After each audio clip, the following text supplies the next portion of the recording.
I was shocked when Christopher shared that he wanted to live with his mother and father because of his father's possible dementia. I couldn't believe what I was hearing. We had a good life together, and this unexpected decision caught me off guard. Why?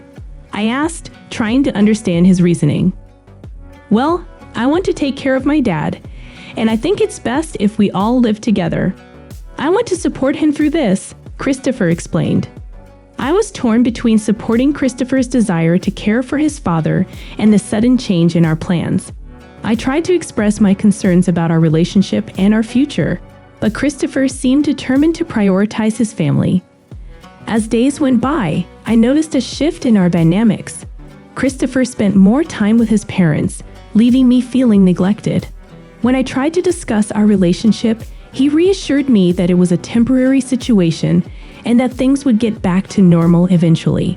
However, over time, Christopher's attention continued to be divided, and it became clear that our once strong connection was fading.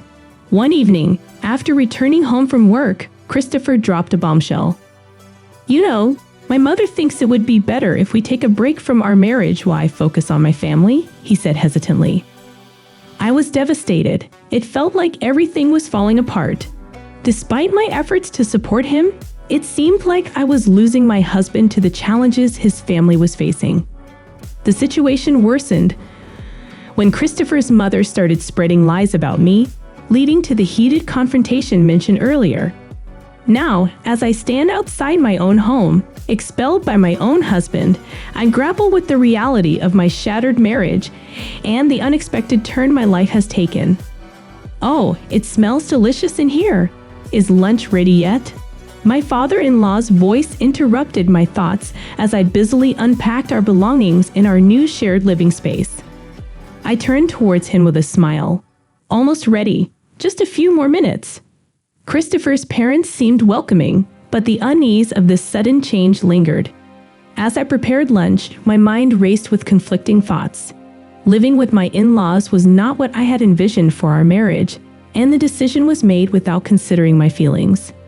Despite my initial discomfort, I reminded myself of Christopher's past kindness and support. As we gathered around the table for lunch, Christopher's father shared more about his symptoms and how they had progressed. It was evident that the situation was challenging for everyone. I couldn't ignore the struggles my in-laws were facing, and a part of me felt compelled to support them. After lunch, I found a moment to speak with Christopher privately. "I understand your concern for your parents, but I wish we had discussed this decision together. It's a big change, and I need time to adjust," I expressed, trying to convey my feelings. Christopher looked apologetic but remained firm in his decision. "Dilish, I just want to do what's best for my family. I thought you would understand." The days that followed were a mix of adjustments and challenges. I helped with daily tasks, attended medical appointments with Christopher's father, and tried my best to contribute to the household. However, the strain on our relationship became more apparent as Christopher and I found less time for each other. One evening, after a particularly challenging day, I expressed my concerns to Christopher. "I want to support your family, but we also need to prioritize our relationship. I miss the time we used to spend together." Christopher seemed torn, caught between his responsibilities to his parents and the strain on our marriage. "I know, Bilish. I didn't expect it to be this difficult, but we'll get through it." Despite the challenges, I continued to care for Christopher's parents and tried to maintain a sense of normalcy in our home. However, the tension within our relationship persisted, and the lie from Christopher's mother only added fuel to the fire. The confrontation that led to my expulsion from our home was a culmination of pent-up emotions and frustrations. As I stood outside, I couldn't help but reflect on the unexpected turn our lives had taken, wondering if there was a way to salvage what was left of our once happy marriage. Yes, we did have lunch. My mother-in-law insisted that we return to the living room and not disturb the ongoing unpacking. I was grateful for her help, but as we sat down, my concern for my father-in-law's symptoms resurfaced. Did I see that right? Your father seems to be showing symptoms of dementia. Maybe we should consider introducing him to a hospital soon, I suggested, voicing my worries. Christopher shared his apprehensions. Yeah, I'm still worried about my dad. He hasn't been examined at the hospital yet. He seems to really hate going to the hospital. It's taking a lot of effort to convince him, Christopher added. Understanding the difficulty ahead, I expressed my commitment to help. I'll do everything I can to assist. I'm glad you trust me and see me as reliable, I replied, feeling a sense of validation from Christopher's acknowledgement. While I was content with Christopher's appreciation, the forced cohabitation continued to present challenges. Despite my initial discomfort, I resolved to make the best of the situation. I decided to communicate openly with my in-laws and ensure a harmonious living arrangement. Initially, things went smoothly. My mother-in-law was understanding about my job, taking charge of household chores on nights when I had night shifts. However, the dynamics gradually shifted. I found myself with an increased share of household responsibilities, especially in preparing meals for the family. The burden became particularly evident when my mother-in-law insisted I prepare breakfast for everyone on days after my night shifts. This added responsibility, coupled with cooking dinner, became physically exhausting. Moreover, my mother-in-law's attitude started to change, and she became less considerate of my circumstances. On occasions when I was a little late, her anger would surface unreasonably. What time do you think it is? It's already past 6:00 p.m. I'm starving, so make dinner quickly, she scolded, dismissing my explanations about work running late. It became clear that my mother-in-law was prioritizing her needs over understanding my situation. This shift in attitude was challenging, considering the initial understanding and support she had shown.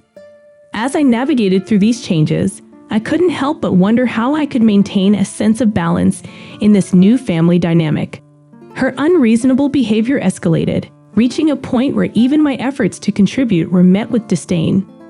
When I bought side dishes due to my busy work schedule, she would reject them outright, saying, "You're not going to feed us this kind of food," and tossing them into the trash. The cruelty of throwing away perfectly good food left me bewildered. One night, I'd opened up to Christopher about my mother-in-law's harsh treatment.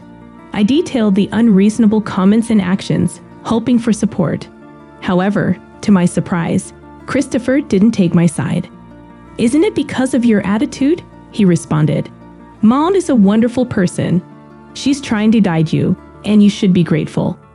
You shouldn't buy side dishes. If you were a normal housewife, you'd cook homemade meals. But I have night shifts, you know," I argued. "Then quit your job and become a housewife.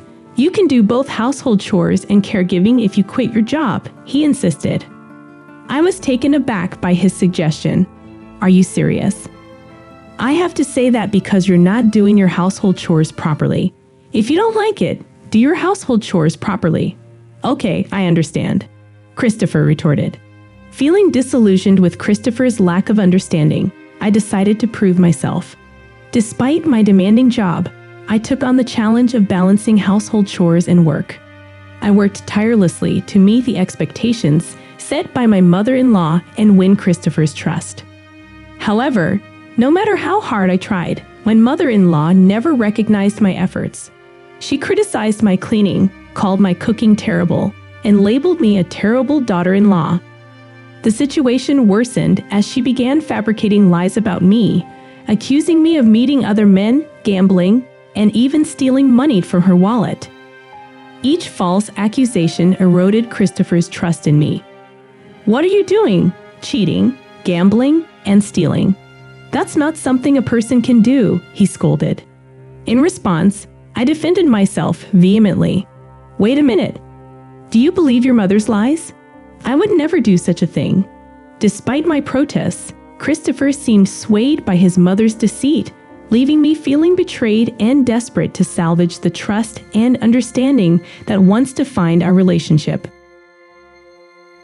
As the accusations from my mother-in-law continued, Christopher staunchly defended her, insisting that she was a kind and wonderful person.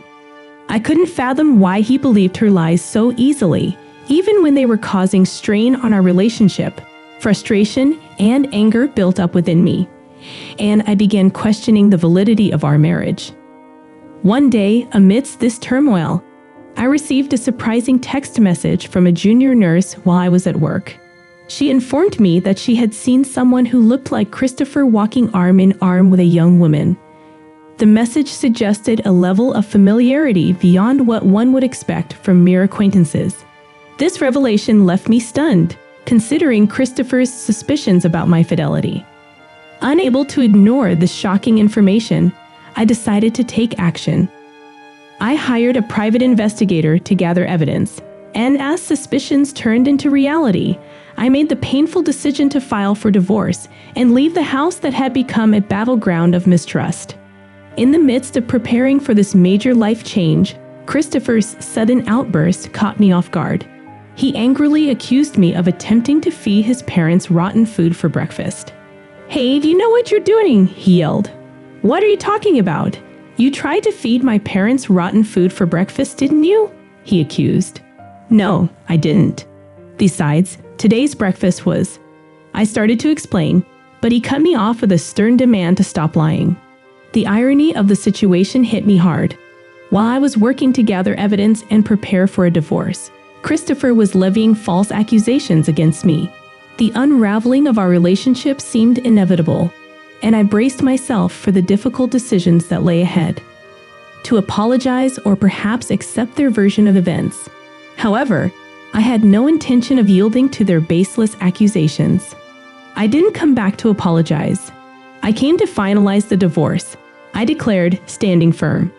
Their expressions shifted, registering surprise and disbelief. I explained the truth about the breakfast incident, presenting evidence that contradicted my mother-in-law's lies. Christopher seemed taken aback, caught between the conflicting narratives. "You believed her lies without giving me a chance to explain."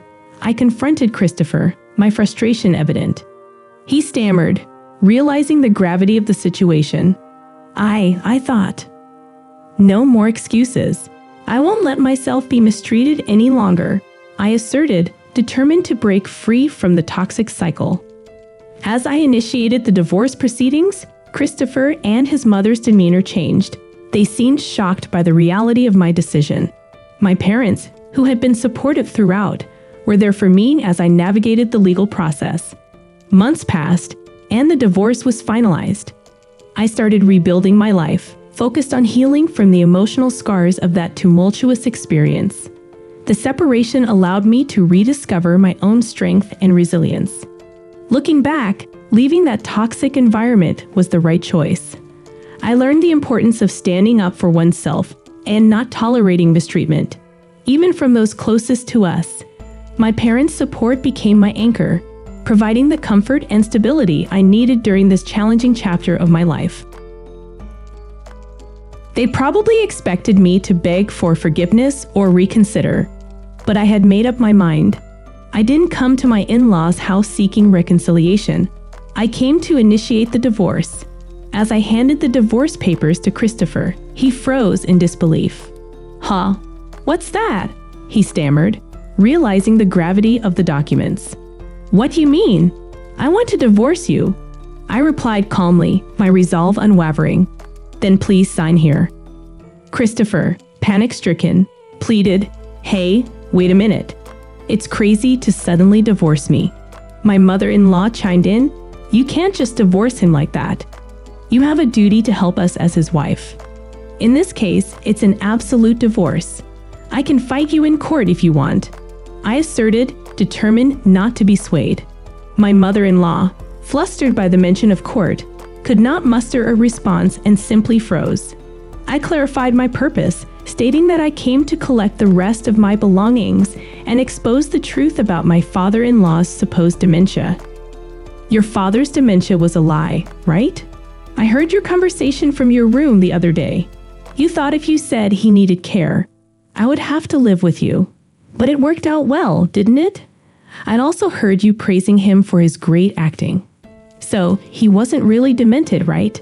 That's why he refused to go to the hospital so stubbornly," I revealed, leaving my mother-in-law shaken. Ignoring her protests, I packed up my belongings and left my in-laws' house. Waiting outside was my father, ready to drive me back to my parents' house. After that, I proceeded with the divorce through a lawyer, demanding alimony from both Christopher and his mistress. I wasn't surprised to find out that Christopher's affair became public knowledge at his workplace. His mistress turned out to be his boss's wife, causing a significant professional fallout for Christopher. He was demoted and transferred to a local branch. It was a consequence of his own actions, and he deserved it. As for my former mother-in-law, fate dealt her a blow. She suffered a slipped disc and had to be hospitalized for a while.